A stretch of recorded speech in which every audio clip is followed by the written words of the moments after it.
नमस्कार दोस्तों, आप सभी का स्वागत है हमारे ऑनलाइन क्लास में। तो आज का टॉपिक है एमसीक्यू छत्तीसगढ़ का पूरा जीएस एमसीक्यू है। तो चलिए हम आज का एमसीक्यू को शुरू करते हैं।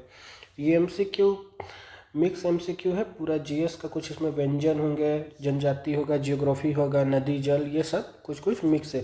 तो चलिए हम टॉपिक को स्टार्ट करते हैं। तो आज का सबसे पहला क्वेश्चन है, खुट्टा घाट बांध किस नदी पर निर्मित है? खुट्टा घाट बांध या खुट्टा घाट जलाशय किस नदी पर निर्मित है? इसका आंसर दीजिएगा आप। तो खुट्टा घाट बांध जो है ये खारंग नदी पर स्थित है। और ये कहाँ स्थित है? तो सबसे पहले याद रखिएगा, बिलासपुर जिला के रतनपुर में, बिलासपुर जिला के रतनपुर में स्थित है। और इसी का नाम संजय गांधी जलाशय भी है। संजय गांधी जलाशय इसी का नाम है। और ये कहाँ स्थित है? रतनपुर में, बिलासपुर के रतनपुर में स्थित है। और एक कौन सी नदी पे? खारंग नदी पे। अब नेक्स्ट क्वेश्चन देखते हैं, किस नदी की सहायक नदी हसदेव नदी है?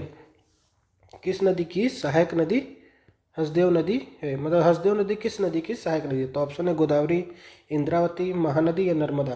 तो इसका आंसर दीजिएगा। तो इसका आंसर हो जाएगा महानदी। ये महानदी की सहायक नदी है। और अगर हम हसदेव को देखा जाए, थोड़ा सा देख लेते हैं, तो हसदेव जो नदी है ये कहाँ से निकलता है? तो ये कैमूर पर्वत से निकलता है। कैमूर पर्वत कहाँ से? सोनहट क्षेत्र, कोरिया जिला से। जिला कौन सा है? कोरिया। क्षेत्र कौन सा? अगर क्षेत्र पूछे तो सोनहट, कोरिया जिला के सोनहट क्षेत्र के कैमूर पर्वत या कैमूर पहाड़ी से ये निकलता है। अगर हसदेव की हम लंबाई देखें तो ये 176 किलोमीटर हसदेव की लंबाई है। और ये जो हसदेव है ये कहाँ जाके विसर्जित होती है, मतलब ये कहाँ जाके महानदी में मिलती है? तो शिवरी नारायण में, ये जांजगीर चांपा के शिवरी नारायण में जाके महानदी में मिल जाती है। अब नेक्स्ट क्वेश्चन देखते हैं, इनमें से किस नदी पर मिनी माता परियोजना स्थित है? Option A Mahanadi, Hasdeo, Ib, Shivnath. Option A Mahanadi, option B Hasdeo, option C Ib, option D Shivnath. तो इसका आंसर दीजिएगा।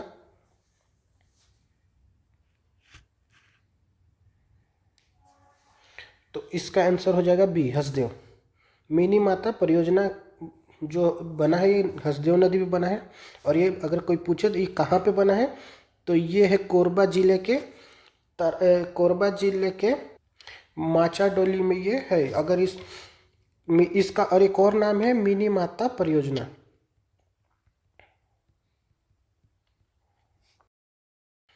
मिनी माता परियोजना और मिनी माता परियोजना या हसदेव बांगो बांध, इसका ये अनेक नाम है। और इसका निर्माण पूछे तो 1967 में ये बना है। और ये कहाँ बना है? तो कोरबा जिले के माचाडोली में हुआ। और इसके अंतर्गत ये वर्ष हो गया, इसके अंतर्गत 120 मेगावाट विद्युत, विद्युत उत्पादन किया जा रहा है। 120 मेगावाट विद्युत उत्पादन किया जा रहा है। अब नेक्स्ट क्वेश्चन देखेंगे, कौन सा जिला नर्मदा बेसिन का हिस्सा है? कौन सा जिला नर्मदा बेसिन का हिस्सा है? Option A Rajnandgaon, B Korba, C Raipur, D Bilaspur. इसका आंसर दीजिएगा। तो इसका आंसर हो जाएगा राजनांदगांव। क्योंकि जो नर्मदा नदी है, नर्मदा अपवाह तंत्र देखा जाए तो वो हमारे छत्तीसगढ़ के पश्चिमी भाग में है। तो ये अगर राजनांदगांव को भी देखा जाए तो छत्तीसगढ़ के पश्चिमी भाग में है। तो इस वजह से ये नर्मदा बेसिन का हिस्सा है राजनांदगांव। नेक्स्ट क्वेश्चन, गंगा अपवाह तंत्र में शामिल नहीं है पूछा है ना इसमें। गंगा अपवाह तंत्र में शामिल नहीं है। Option A Koriya, option B Surajpur, option D Balrampur, option C Balrampur, option D Korba और कोरिया। इसका आंसर देंगे आप। तो इसका आंसर हो जाएगा ऑप्शन डी, कोरबा और कोरिया। कोरिया तो अपवाह तंत्र में शामिल, लेकिन साथ में कोरबा भी है, लेकिन कोरबा नहीं है क्योंकि कोरबा जो है वो महानदी अपवाह तंत्र का हिस्सा है। जो गंगा गंगा अपवाह तंत्र का हिस्सा है, अपवाह तंत्र का जो हिस्सा है वो सिर्फ सरगुजा संभाग है।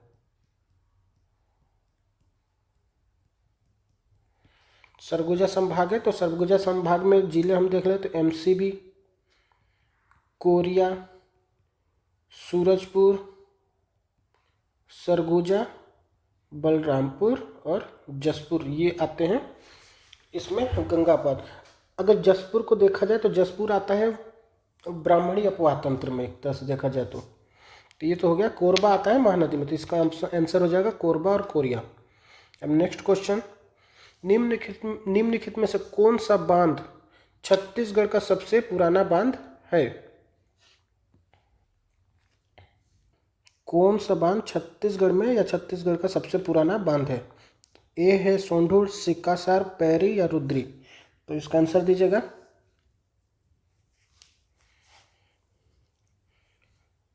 तो इसका आंसर हो जाएगा रुद्री, क्योंकि ये है 1915, ये 1915 से कार्यरत ये है। ये सबसे पहला छत्तीसगढ़ का सिंचाई परियोजना है, इसलिए सबसे पुराना हमारा जो बांध है ये पैरी है। अगर सोंढूर को देखा जाए तो ये 1988 में बना, ये भी धमतरी में है और ये भी धमतरी में है। और सिकासार को देखा जाए तो ये 1977 में बना, ये गरियाबंद में है, ये पैरी नदी पे है। ये महानदी पे है, ये सोंढूर नदी पे है। तो ये हो गया। अगर सबसे पुराना पूछे तो ये है रुद्री। नेक्स्ट क्वेश्चन है, अरपा नदी का उद्गम स्थल कहाँ है? ए पेंड्रा, बी सिहावा, सी सीतापुर या डी सोनहत पठार। तो इसका आंसर दीजिएगा। तो इसका आंसर हो जाएगा पेंड्रा। ये जीपीएम बोले तो गोरेला पेंड्रा मरवाही, जीपीएम गोरेला पेंड्रा मरवाही जिला के खोंडरी खोंगसरा की पहाड़ी से निकलता है। खोंडरी खोंगसरा के पहाड़ी से अरपा नदी का उद्गम होता है, तथा अगर इसका लंबाई देखें तो ये 100 किलोमीटर है और ये बिलासपुर बीएसपी की जीवन रेखा है, जीवन रेखा कहलाता है। अब नेक्स्ट क्वेश्चन देखें, अगर ये पूछा जाए अगर ये विसर्जित मतलब ये मिलता कहाँ पे है, तो ये अरपा नदी जाके शिवनाथ नदी में मिलता है। कहाँ पे? अमेरिकापा में, तालागांव में। बिलासपुर में मिलता है, अमेरिकापा एक जगह का नाम है। अमेरिकापा, तालागांव देवरानी जेठानी मंदिर के लिए फेमस है, वहीं पे जाके ये शिवनाथ नदी में मिल जाता है। अब नेक्स्ट, मुरुम सिल्ली या माडूम सिल्ली बांध किस नदी पर बनाया गया है? माडूम सिल्ली बांध या मुरुम सिल्ली बांध किस नदी पे बनाया गया है? ए खारंग पे, कोडार, महानदी या सिलियारी। तो इसका आंसर दीजिएगा। तो इसका आंसर हो जाएगा सिलियारी। ये सिलियारी महानदी की सहायक नदी है, उसी पे ये मुरुम सिल्ली या इसको एक और नाम से बोला जाता है माडम सिल्ली बनाया गया है। ये कहाँ पे है? तो ये धमतरी जिला में है, धमतरी में है। अगर इसका निर्माण पूछा जाए तो इसका निर्माण हुआ है 1914 से 1923 के बीच में इसका निर्माण हुआ है। और ये एशिया का सबसे पहला साइफन बांध है। साइफन, ये एशिया का सबसे पहला साइफन बांध है। अब नेक्स्ट क्वेश्चन देखते हैं, बिलासपुर में खुट्टा घाट किस नदी पर बनाया गया है? अभी फर्स्ट क्वेश्चन वही था, तो इसका ज़्यादा टाइम नहीं लेते, इसका कहाँ बनाया गया? खारंग नदी पे। अब नेक्स्ट, टाइगर पॉइंट जलप्रपात राज्य के किस जिले में स्थित है? टाइगर पॉइंट, आप याद रखिएगा, टाइगर पॉइंट जलप्रपात किस जिले में स्थित है? बस्तर, कोरिया, सरगुजा, जसपुर। इसका आंसर देंगे।